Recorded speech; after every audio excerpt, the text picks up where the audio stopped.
Welcome back to A Year of Final Fantasy, and we're in the month of Fenrir still, and today we're going to be talking about Final Fantasy Agito, a game that most of us in the West never got a hand on. So Final Fantasy Agito was released under the Fabula Nova Crystallis project, obviously, on May 14, 2014 as a kind of companion game, kind of prequel, but not really, to Final Fantasy Type-0. Again, it's not necessarily a proper prequel because it does actually run parallel with the Final Fantasy Type-0 game at a specific point in the story, but other than that, it kind of is. It's really hard to describe. So it's kind of confusing, but it makes it so that you don't really have to worry about playing the Final Fantasy Type-0 game, which, by the way, we're going to be talking about next time. In fact, I probably should have talked about it before this, but whatever. You'll keep up with me, I promise. Anyway, Agito was developed for the iOS and Android platforms and was titled from Type-0's original title, named Final Fantasy Agito 13. So this isn't that game, it's a new game. Final Fantasy Agito 13 turned into Final Fantasy Type-0.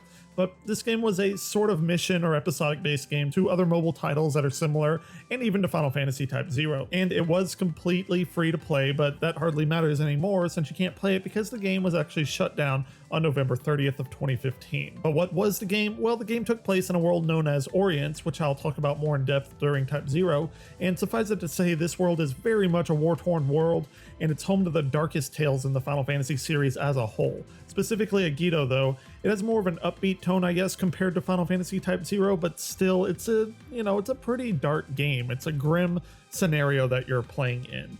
So, at least the game is visually, dare I say, quite stunning, really capturing the world of Orience and the ambience that Type-0 promotes.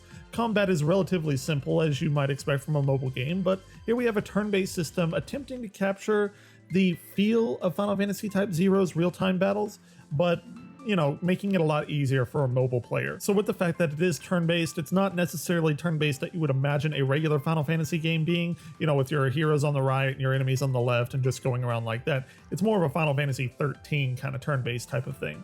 Of course, you have magic and a variety of weapons with combos, along with a staple of the Final Fantasy franchise in general, and of course that's the job system. It features a multiplayer aspect in some parts as well, where you're going to team up with other people and take on bosses. In the game, you're part of an academy known as Academia, where you learn the ways of magic and war, and in the game you design your character known as the Cadet, and you interact with people from Type-0 because, like I said, this is a prequel.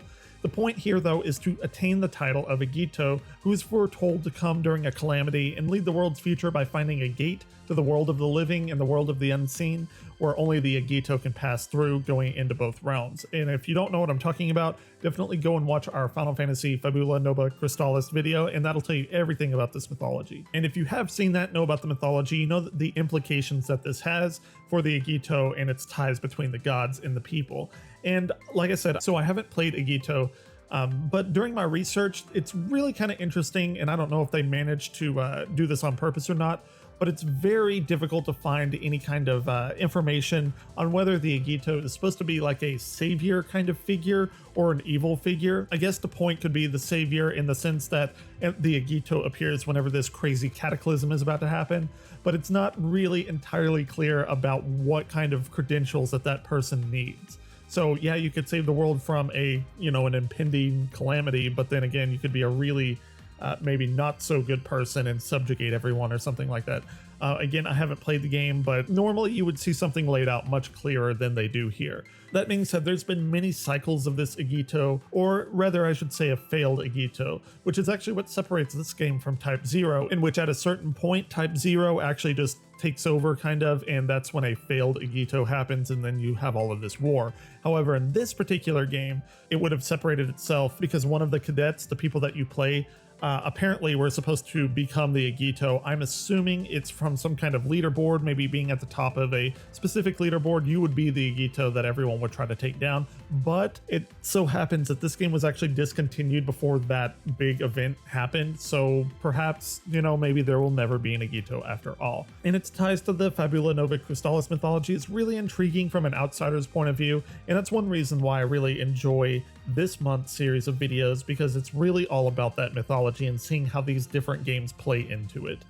And that's pretty much it about Final Fantasy Agito, and in fact I'll end with this excerpt of this nameless tome that describes the essence of what an Agito is. So until next time, Crystal Warriors, keep on gaming.